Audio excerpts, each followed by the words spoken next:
E aí, pessoal, vamos continuar aqui? Bom, antes da gente entrar na granulometria, vamos voltar no índice de consistência que a gente já conversou. A gente viu, né, que a relação do LL menos o teor de umidade natural, dividido pelo limite de liquidez, que é o LL, menos o LP, que é o limite de plasticidade. Agora, vocês sabem, né, da onde vem esses teores de umidade. E aí, a classificação sobre as consistências. A gente tem uma outra NBR, a 6502, que fala sobre as terminologias de solos e rochas. Então, os solos finos, né, eles podem ser divididos nessas consistências, né, de muito mole, média, rija e dura. E para essa subdivisão, a gente utiliza aí o índice de consistência, beleza? Os índices de consistência não têm significado quando a gente aplica a solos não saturados, pois eles podem estar ali com um elevado índice de vazios, baixa resistência e baixa umidade, o que para a gente, né, usando essa equação, indicaria um índice de consistência alto. E aí a gente não conseguiria fazer a correlação. Então, limite de liquidez, limite de plasticidade lá no laboratório e teor de umidade natural, o teor de umidade em campo, ok? Qualitativamente, cada um dos tipos de consistência, né, que a gente falou no slide anterior, pode ser identificado. Então, quando tenho argilas muito moles, a gente pega ela e aperta na palma da mão, elas escorrem por entre os nossos dedos.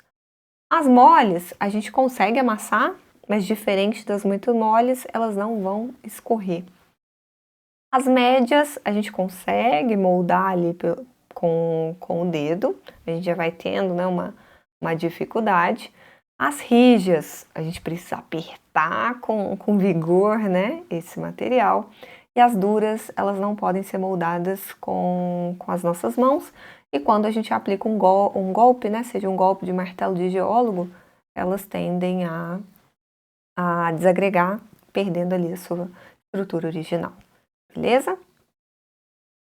Bom, trouxe um diagrama aqui, tá até escrito cartiplacidade, ignorem, não é sobre isso, quero ainda falar sobre o limite de liquidez e limite de plasticidade, para depois a gente voltar na carta de plasticidade, ok? Bom, então trouxe uma tabelinha correlacionando as nossas principais propriedades, que é compressibilidade, permeabilidade e resistência, e adicionando aí a plasticidade. Então imaginem o limite de liquidez e o limite de plasticidade como os nossos extremos, ok? E aí a gente vai, por exemplo, crescendo no sentido do LP ou crescendo no sentido do LL, ok? Então, pensando em compressibilidade, quando a gente caminha, né, para o sentido do LP, que seria o nosso limite, né, do estado plástico com semissólido, essa compressibilidade é praticamente nula. Mas quando a gente olha o oposto, essa compressibilidade ela vai crescendo. Quanto mais teor de umidade eu tenho no meu material, mais esse material ele vai sendo compressível. Porque a compressibilidade, o que que é? É a característica do material, né, ser comprimido e ele pode sofrer um processo ali de adensamento, né, onde ele vai expulsar a água que está ali no seu interior. Em questão de permeabilidade, conforme eu vou atingindo, né, o estado semissólido, essa permeabilidade ela vai decrescendo, já que o meu material ele vai ficando mais coeso, né, menos teor de umidade, grãos mais juntos, teor de vazios, onde eu posso ter bolhas de ar oclusas que vão servir como barreiras, então a permeabilidade vai decrescendo, enquanto quando eu tenho mais água, né, mais teor de umidade, estou caminhando para o limite de liquidez, eu tenho uma permeabilidade crescente.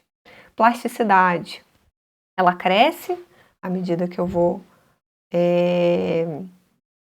andando, né, para o sentido para o sentido do material semissólido e decresce à medida que eu vou chegando ali no líquido, porque ele vai virando líquido. A resistência no estado seco aumenta, no sentido, né, para o limite de plasticidade e decresce no sentido do limite de liquidez. Ok? Beleza. Então, para a identificação dos solos a partir das partículas, né, que constituem, são empregados dois tipos de ensaio: a análise granulométrica e os índices de consistência. Os índices de consistência, ou limite de Attenberg, a gente acabou de conversar. Então, a gente vai falar um pouquinho agora sobre a classificação granulométrica, beleza? Tem outros ensaios, né, que fazem parte desse pacote de caracterização e a gente vai falando nas próximas aulas também. Bom, o ensaio de granulometria, regido aí pela NBR 7181. Faltou a data, depois eu atualizo, né, com um texto no nosso curso, beleza? Mas então, como a gente falou lá na nossa aula, que a gente falou sobre intemperismo, uma das características, né, que diferem um solo do outro é a dimensão e a quantidade de tamanhos de partículas que compõem esse material. Então, o ensaio de granulometria vai auxiliar a gente a entender essas frações, né, de diâmetros que existem convivendo ali no mesmo material. Então, o ensaio ele consiste em agitar um conjunto de peneiras que possuem malhas que são progressivamente menores. Então, a gente começa com uma malha maior e esse conjunto vai diminuindo essa malha. Essas peneiras elas são numeradas, elas têm um padrão americano, né, da STM, conforme o tamanho da abertura dessas malhas. A nossa última peneira é a peneira de malha 200, tá ok? E aí, as subsequentes, né, as maiores, depende do laboratório, mas geralmente começa ali com 50, depois a de 30, a peneira de 19, e assim por diante. Depois, nos próximos slides, provavelmente eu deixei aí o tamanho das peneiras, ok? E aí a gente dá uma olhadinha. Bom, então aí eu peso o material que ficou estacionado, né, em cada peneira, em relação ao peso total daquela amostra que está sendo ensaiada. Então, a gente tem a porcentagem retida ou a porcentagem que passa por aquela peneira. E a gente determina que o que ficou estacionado em determinada peneira, aquele material, aquilo que ficou retido, tem o diâmetro nominal referente ao diâmetro da peneira. Beleza? Bom, então, essa é a fase de peneiramento, que acontece para materiais que têm diâmetros maiores do que 0,75 milímetros, que é a nossa peneira de malha 200. Lembra que eu falei que a última peneira, que depois dessa peneira vai ter só o fundo, né, que vai passar o material. Esse material passante vai para a segunda etapa, que é a sedimentação, destinada aí aos diâmetros inferiores a 0,075 milímetros. Quando a gente tem interesse, né, nessa parcela fina, a gente emprega aí a técnica de sedimentação, que é baseada na lei de Stokes. Então, ele calcula a velocidade com base no peso específico do material, do solo, né, menos o peso específico da água, dividido por 18 vezes a viscosidade do fluido, que é a água, vezes o diâmetro ao quadrado. Só que essa parcela, né, dos pesos específicos do material e viscosidade é um valor muito pequeno. Então é comum a gente falar que a velocidade de queda de partícula é proporcional ao quadrado dos diâmetros, beleza? Então partículas maiores vão ter velocidade de sedimentação maior. E aí a gente vai conseguir determinar as frações. Então, a gente vai colocar uma certa quantidade de solo, mais ou menos 50, 60 gramas em suspensão dentro aí de uma proveta de 1 litro, né, 1000 ml.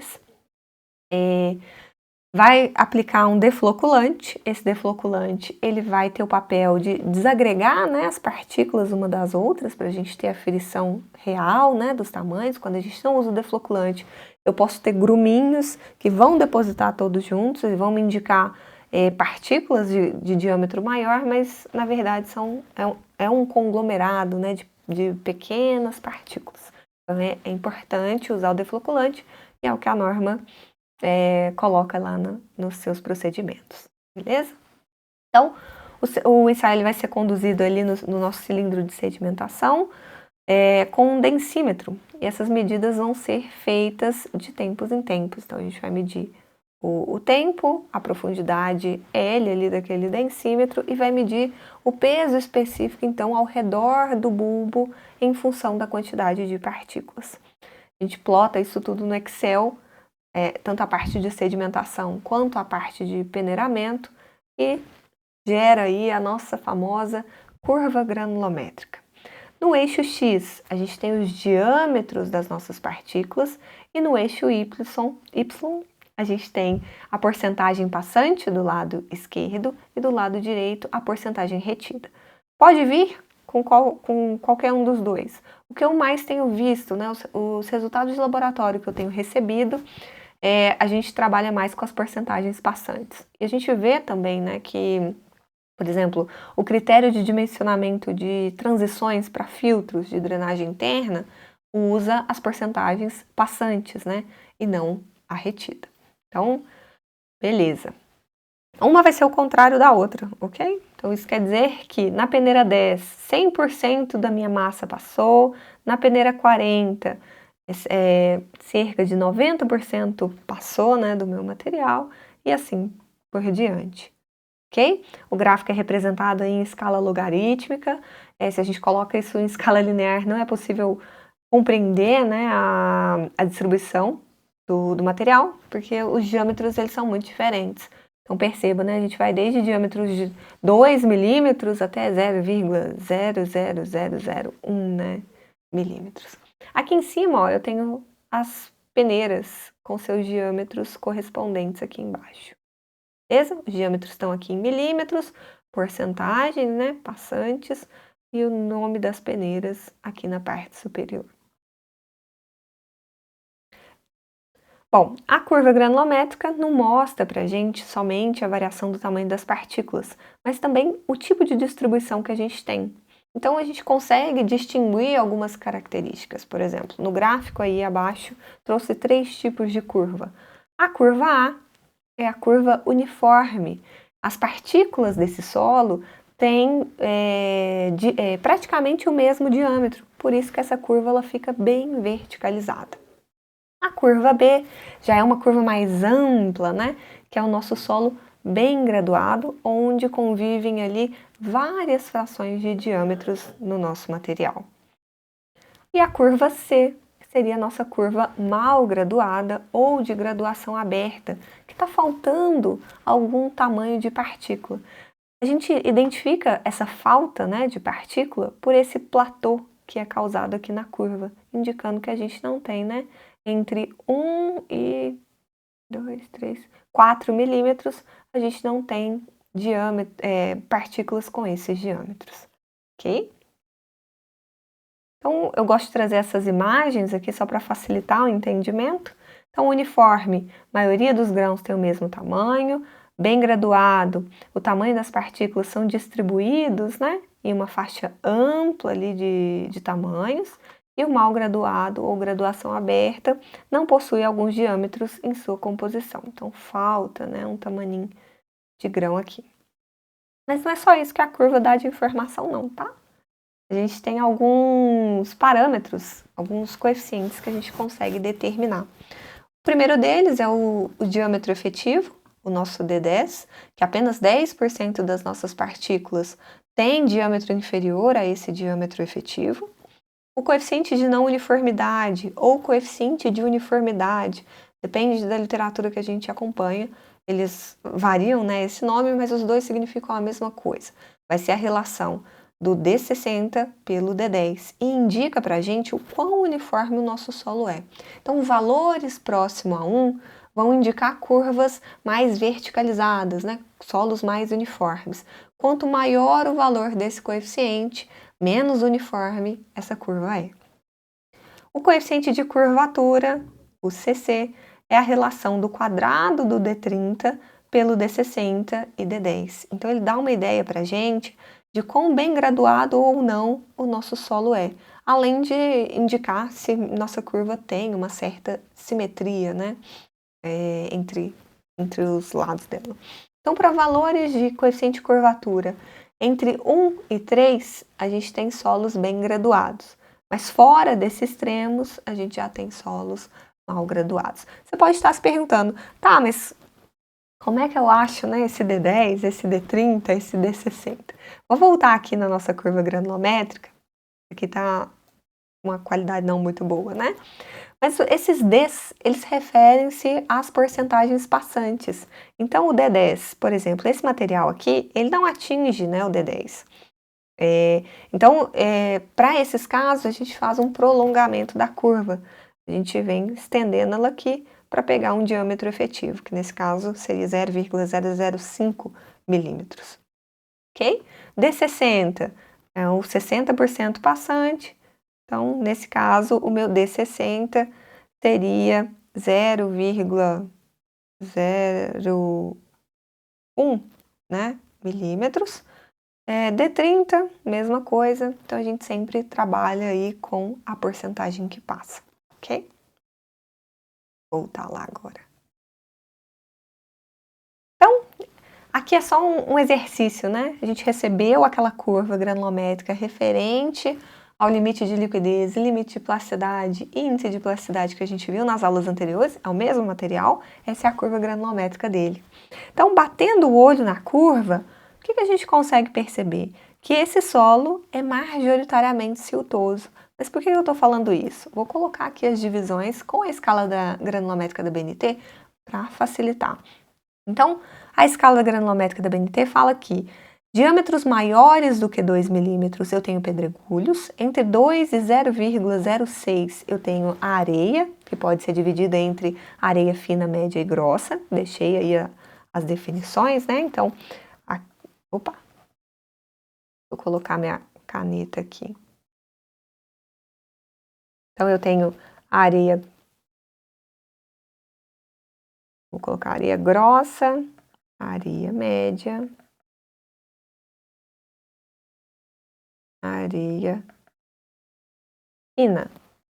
Aqui eu tenho minha porcentagem de silt, que varia entre 0,06 e 0,002. E nesse espacinho aqui, a minha porcentagem de argila. Ok? Que são diâmetros inferiores a 0,02. E através da curva granulométrica, eu consigo identificar a porcentagem de cada material. Por exemplo, deixa eu trocar a cor da caneta para eu rabiscar aqui. A argila. Eu sei que eu tenho menos que 10% de argila. Mas eu vou pôr 10, né? Só para... Ixi, essa cor ficou péssima.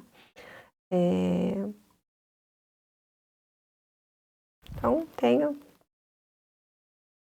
8% ali de argila. O silt, mas eu vou pôr 10, né, para facilitar a conta. Então, 10%.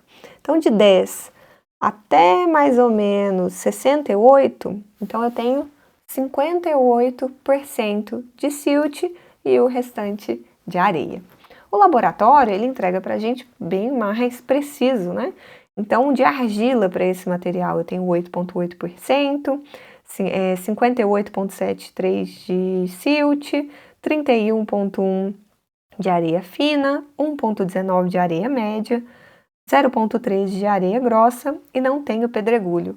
O laboratório classificou esse material como um silt arenoso com pouca argila de cor marrom. Uma das formas de classificar, né, o solo, a gente vai falar sobre isso na nossa aula de classificação, é que de acordo com as porcentagens de cada material. Então, eu tenho mais porcentagem, né, de silt e de areia. Por isso que a classificação do laboratório ficou como um silt arenoso.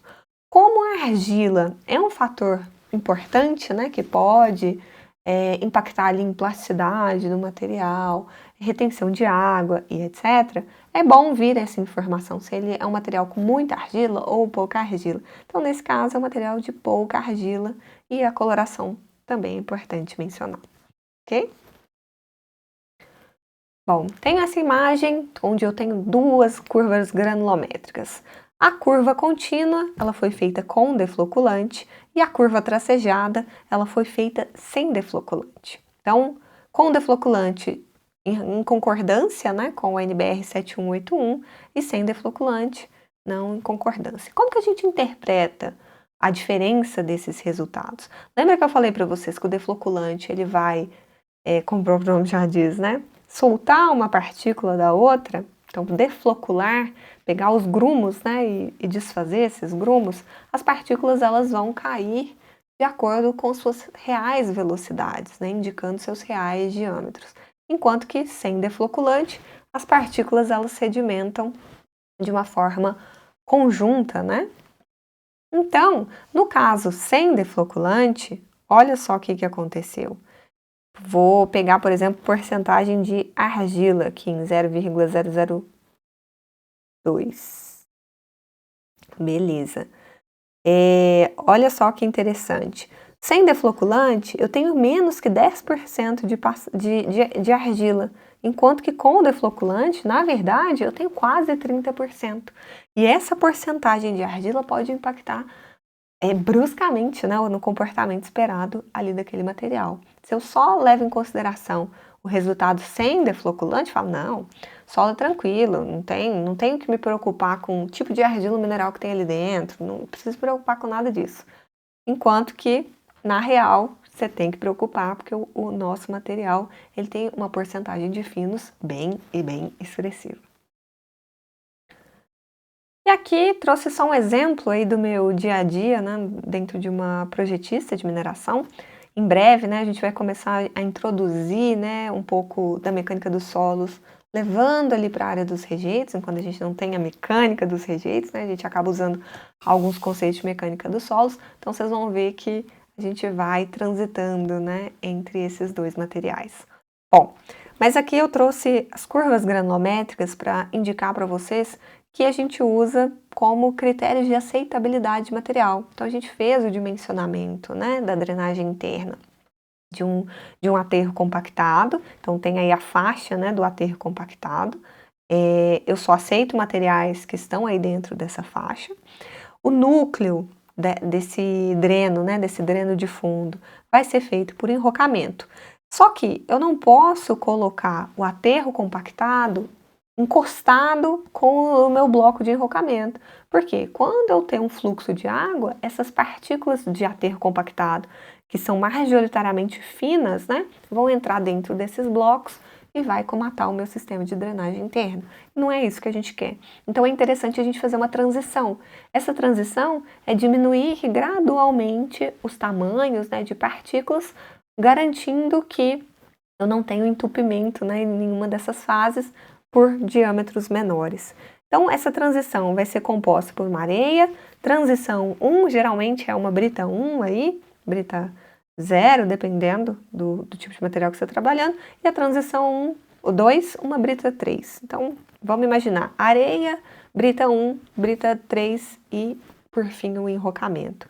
Então, para eu garantir, né, que eu vou ter um funcionamento efetivo dessa drenagem interna, eu tenho os critérios de filtro de Terzagh, onde ele usa a comparação do D15, né, e o D85 de uma curva e outra. A gente pode trazer uma aula aqui sobre dimensionamento de drenagem interna, que vai ficar interessante, né, trazer aqui, que é uma coisa que está bem presente no meu dia a dia, então posso trazer aqui para falar com vocês. E a imagem é mais para ilustrar que a curva granulométrica não é só para a gente caracterizar material. A gente pode utilizar ela, por exemplo, para critérios, né, para aceitar ou não o material. Então, nesse caso, a gente definiu os limites inferiores e superiores para cada tipo de material, enviamos para a obra e aí a empreiteira, né, ela precisa entregar materiais para a obra que estão dentro dessa faixa. Beleza? Bom, gente, vamos ficar por aqui. Na próxima aula, a gente já começa aí a tratar sobre outro assunto, né? Se não me engano, é compactação. Te vejo lá. Até breve. Tchau, tchau.